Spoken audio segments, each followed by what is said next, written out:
Sudah? Siap ya? Jadi saya melihat ke sini atau ke sini? Nanti ini kan kamera untuk full, Iya. ini yang fokus ke dokter saja yang ini. Oh gitu. Nanti tinggal di sini atau di sini. Oh ya. Assalamualaikum warahmatullahi Assalamualaikum warahmatullahi wabarakatuh. Jumpa lagi kita di acara Bocor Tipis atau BOTI edisi yang ketiga. Kali ini kita bersama dengan Direktur RSUD Kota Bobong, Bapak Dr. Haji Sadri Salman, SPOG.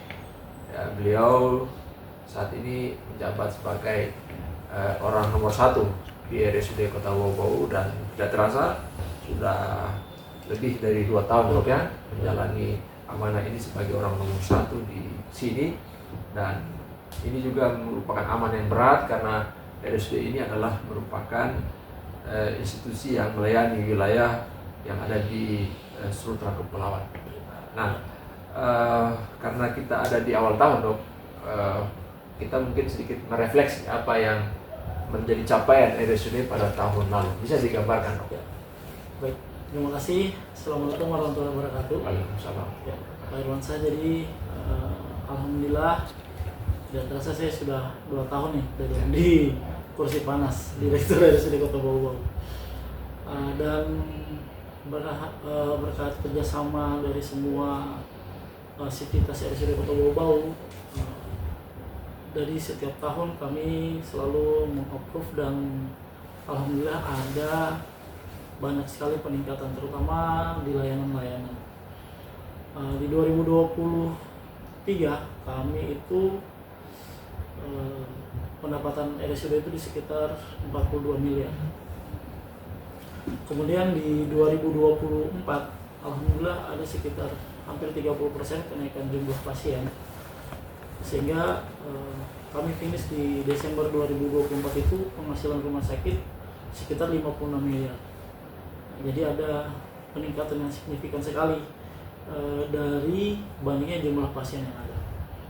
Nah, mengapa demikian? Jadi kami senantiasa pertama meningkatkan kualitas layanan, baik itu mulai dari rawat jalan, instalasi gawat darurat sampai ke rawat inap, dan kita memaksimalkan sarana-sarana prasarana yang bisa kita berdayakan untuk menolong masyarakat. Nah, di tahun 2024 kami kedatangan dokter spesialis bedah saraf, dan itu punya impact yang sangat meningkat ya. Terutama pertama kita bisa melakukan operasi-operasi bedah otak yang minimal sebulan itu di atas 10, dan itu sangat membantu sekali masyarakat. Yang kedua, kita dapat sarana prasarana di bidang urologi. Jadi kita sudah bisa melakukan operasi prostat tanpa harus bedah terbuka. Jadi dia lewat saluran kencing kita lakukannya. Kemudian ada juga ESWL yang kita laksanakan. Jadi itu ibaratnya dia menghancurkan batu tanpa operasi, dan itu bisa semua tercover oleh BPJS, sehingga masyarakat tidak perlu menambah biaya gitu. Kemudian di samping itu bahwa kita juga kedatangan dokter ahli jiwa, dan itu juga ternyata banyak sekali pasien-pasien yang konsultasi untuk jiwa tersebut. Jadi itu merupakan beberapa keuntungan dari manfaat kami melakukan pelayanan di 2024 gitu. Ya. Nah, ini kan peningkatan itu sampai 14 miliar Dok ya, kalau dari 42 menuju 56 miliar, dan tadi 30%. Nah, terkait dengan pencapaian ini, apakah memang ini hanya disebabkan oleh faktor penambahan layanan ataukah ada faktor lain? Yang terbesar sih penambahan layanan. Faktor berikutnya memang kita adakan perbaikan layanan Pak. Iya, iya. Jadi perbaikan layanan itu pertama efektivitas dan efisiensi yang sangat tinggi yang kita lakukan. Kemudian itu yang kita lakukan juga adalah perbaikan terhadap mutu pelayanan, terutama pelayanan yang dilakukan di rawat inap. Nah, sehingga dari survei-survei yang kami lakukan itu setiap pasien pulang itu kami alhamdulillah tingkat kepuasan itu di atas 85%. Dan itu memang sudah tercapai indikator untuk mutu layanan Pak.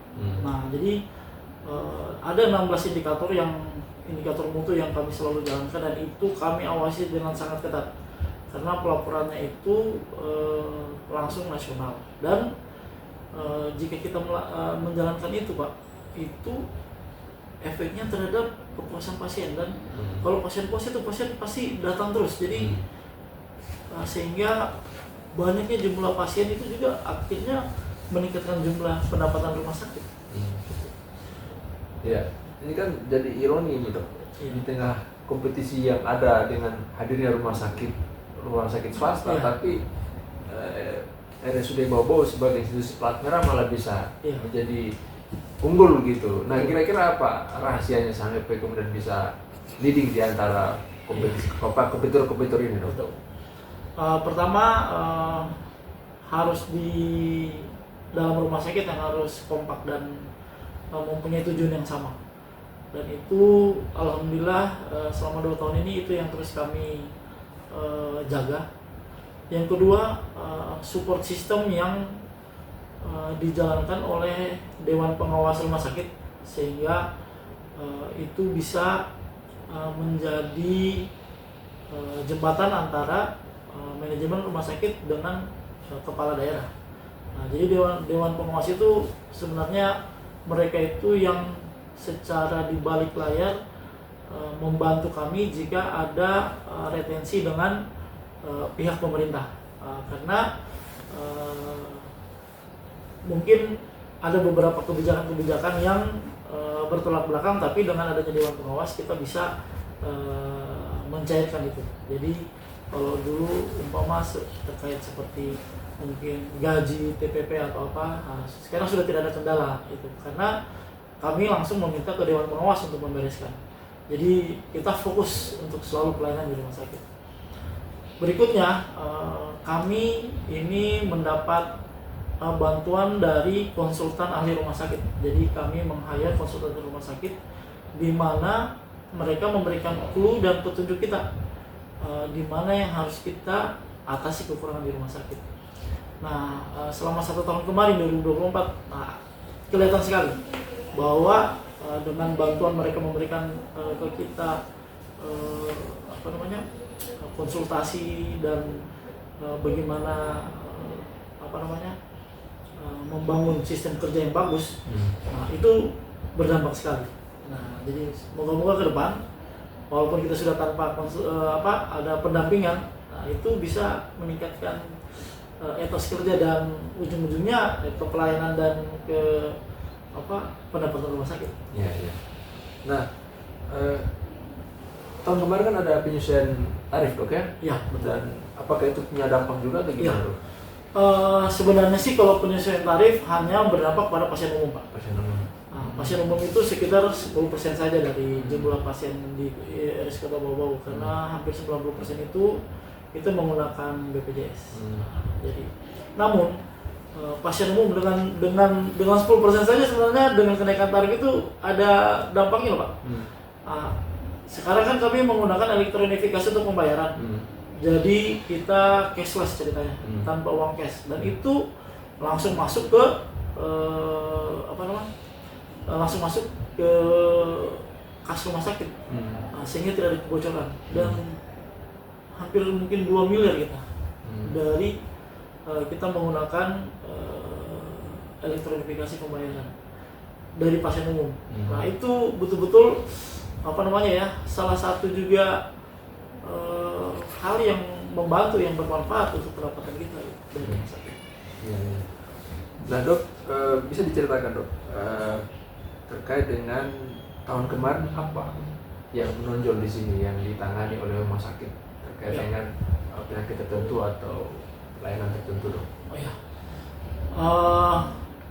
Di tahun 2024 itu yang pasien paling banyak itu terutama jantung ya. Ya. Kami punya dokter jantung. Kemudian kasus-kasus stroke. Ya. Kemudian dulu lagi pasien bedah urologi itu sangat banyak, dan bedah saraf.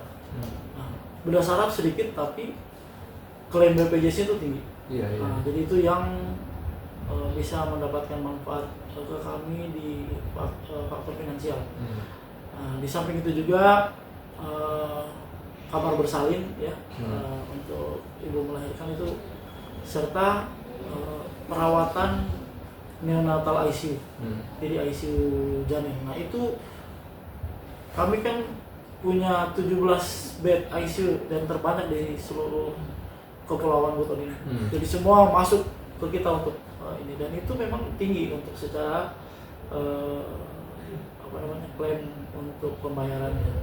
Nah, jadi alhamdulillah kami punya 3 orang dokter spesialis anak yang bekerja 24 jam itu sangat struggle untuk itu, sehingga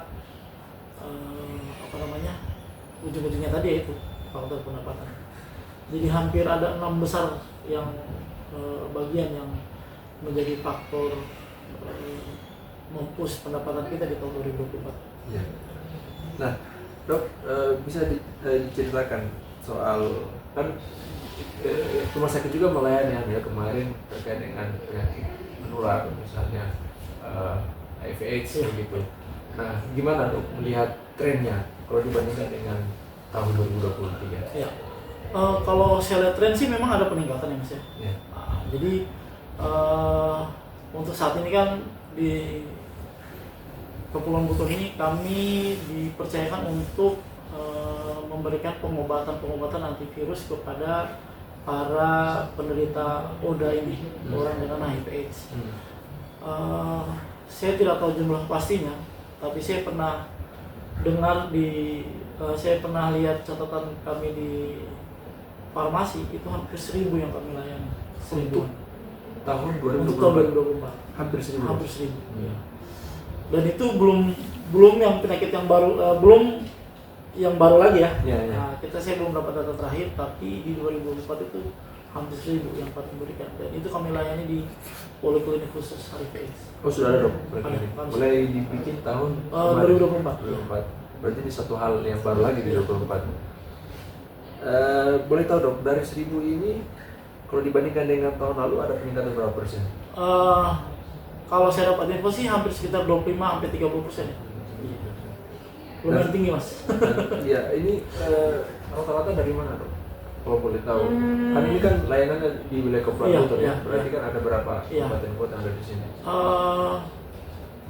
Kayaknya 50-50 ya, antara kota dan di luar kota pak. Kota dan luar Iya, kota. dari 25% tadi. Dan jadi di spill ya? Tidak bisa. Iya. Rahasia. Yang jelas kota dan luar kota. Iya. Soalnya sensitif ini dok. Sangat sensitif, dan memang sampai sekarang pun identitas dan lain-lain itu masih tetap tidak boleh kita. Kemudian apa faktor penyebab sehingga mereka terinfeksi dok? Terbanyak itu sebenarnya karena interaksi seksual. Ya, Seks bebas ya? Iya, seks bebas ya. Seks bebas itu antara laki-laki perempuan atau laki-laki lagi sama laki-laki, ya itu ya, LGBT ya? LGBT. Kemudian juga mungkin faktor yang dari luar itu karena mungkin mereka dari luar kota Pak. Maksudnya pergi umpamanya ke India atau ke mana, Malaysia atau ke Batam gitu. Nah mereka pulang bawa oleh-oleh itu kan. Ya. Dan angka itu sebenarnya mungkin masih banyak karena biasanya kan yang pergi itu sudah berkeluarga. Ya. Nah, jadi yang kita tahu biasanya sih kalau sekarang yang namanya triple eliminasi ya, pada ibu hamil. Nah kita dapat di ibunya tuh, ibunya umpamanya positif ternyata di hamil yang sekarang. Nah, kita mau cari bapaknya, alasannya bapaknya lagi di luar daerah gitu. Nah itu jadi salah satu bentuk kita belum bisa dapat suaminya untuk kita lakukan pemeriksaan. Nah, jadi bisa saja angka yang saya sebut tadi ya mungkin bisa lebih banyak. Bisa di atas 1.000 berarti. Bisa sekali.